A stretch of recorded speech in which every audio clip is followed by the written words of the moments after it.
mong này chơi new free ni pi pang một ba dòng đời play play khắp những hàng play ta nấn mấy độ này tai buồn quỳ yang buồn sang anh chưa Thái Lan yang đúng hiu là yết lệ gặp phải mong phải kena buồn sang để gạt xem lăng gặp bro tar bar ni bar qua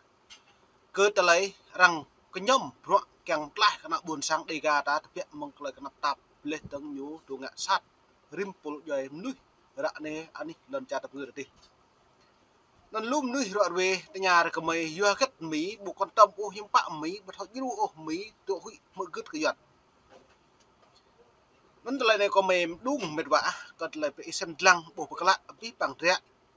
lần chặt bây một cái cái nắp lần chặt nó nhiều khom từ cũ lên từng khom prung lên nó ra xem cái pre hàng lại cái hàng cái tiền tôi đã mở rằng về đôi ta bộ một xem lăng ô thế lên từng bí bằng from đa Sydney ta thabo ô dua ta tiếp nhận lại những không mò pro mã là không đa không đúng thư đúng đúng vậy nè lên từng bờ là đây dua ta mò pro mã lần khác là bù là thầu căn gặp rồi lần chặt tự chọn cái nong lại phải nhấp bữa cái nong rúp tập rơi đang cạp thầu căn ít không ngạ nên đây này đang neo mang hàng lại cái lại hiện nằm núi màu tươm pol vậy nè ra này từ bờ cái tưng hàng lại cái chẳng máu ngay lại đáo lên đứng chẳng ngay cật là pian cật là phi bông ở cọ như có mấy chẳng đa rồi về cật lại đây hang lấy máu pa pul vậy mà bro hang pui tua chẳng yêu cái pro cái cả là pian nằm nuôi bởi đi lần char Việt Nam nên tập bộ bình mạ pro làm đúng này lại ta pro này nó dữ mà thì chính ta lại bình đã nẹt bộ mộ bình của nó prong lên phun cái chấp tụ bởi đi hội đồng bảo an liên quốc kèng cái nhầm chức chủ ở Việt Nam kèng thi cái bộ luật cái nhân quyền vì tôn giáo ở Việt Nam nên ở cọ như vậy này bốn thượng nghị sĩ Mỹ kêu gọi ưu tiên nhân quyền trong quan hệ với Việt Nam lau pol dah pro này lại kèng prey untuk hang lại kê cao lập hiện nằm núi bởi đi lần chặt Việt Nam bộ ngoại giao hôm đi ở Hoa Kỳ hôm ngày 26 tháng 6 vừa qua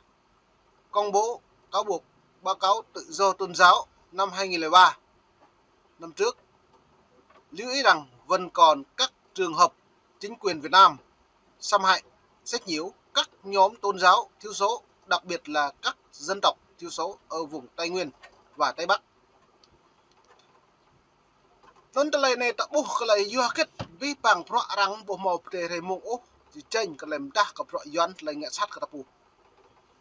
xem mà ta po lại ta bộ ốc yang răng nhẹ cái ta đôi với ta po ta bột ta tập năng tụ hết này tập năng tụ gì hết cái po đi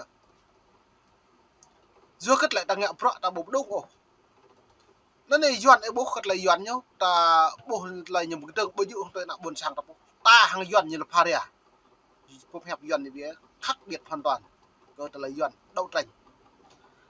doan ấy bố như đậu tranh tôn giáo mà doan ấy bố như đậu tranh về đất đai mà mẫu danh doan nhất đậu tranh cơ ta lấy Hoàng Sa Trường Sa lê tướng cơ đậu tranh công ty bù xích Tây Nguyên đốt như đậu tranh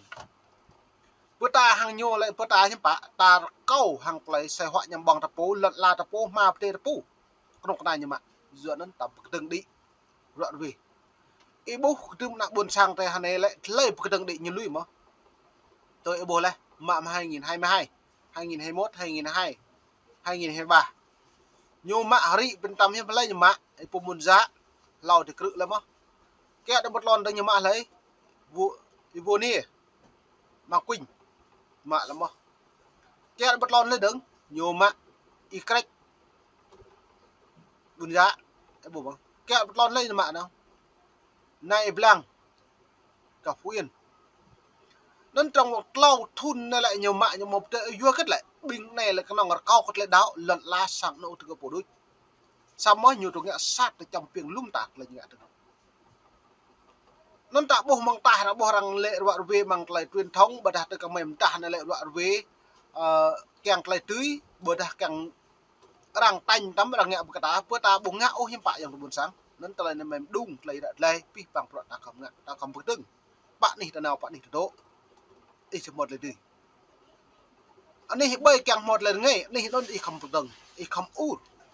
nên cắt lại từ này lại là u nó càng răng mất u bậc ta càng lại tuy răng mất nhẹ bậc ta vừa kết lại ta buông nhẹ ta bù lại đa đừng lại bùi là mò mày ta một lại đạo ta một tình ngạo ta chọi đi ớ ngạ đa lại bùi ta một tình ngạ là doan lù là tại gì tầm giờ hèm mà lùi vào đi cái nào buồn sang nhưng một tua cái tách trở lại lệ luôn nên là hội gì có buồn sang nhưng bạn nào bố hả buồn sang là gì này vừa ta hội nào buồn sang ta cái nạp nhưng bạn ta bật tháo hả buồn sang ta cái nạp này vừa ta lệ ta cái đạo nó lù cái tàu lệ đạo nhá vừa ta buông ngã vừa chẳng ấy đi ngã vừa ta nhưng bạn ta mình là để giờ nó hà này lại răng màu này ví bằng ở đi vừa cái nằm nuôi trăng nằm nuôi vừa cái vừa ta buông ngã ta buồn não này lấy một cái nằm mệt quá nón tờ này là bạn nào tố vừa nào buồn sang đây gà ta suy thun dùn bèn này vật tụ của Mỹ vật tụ anh lần chặt Việt Nam ta không đứng không phải hấp đi hàng lại cái cả ta nạ buồn sang ta phun một lần ta bây giờ được cố lần ấy cả nội bây giờ Trung Quốc đang Mỹ ô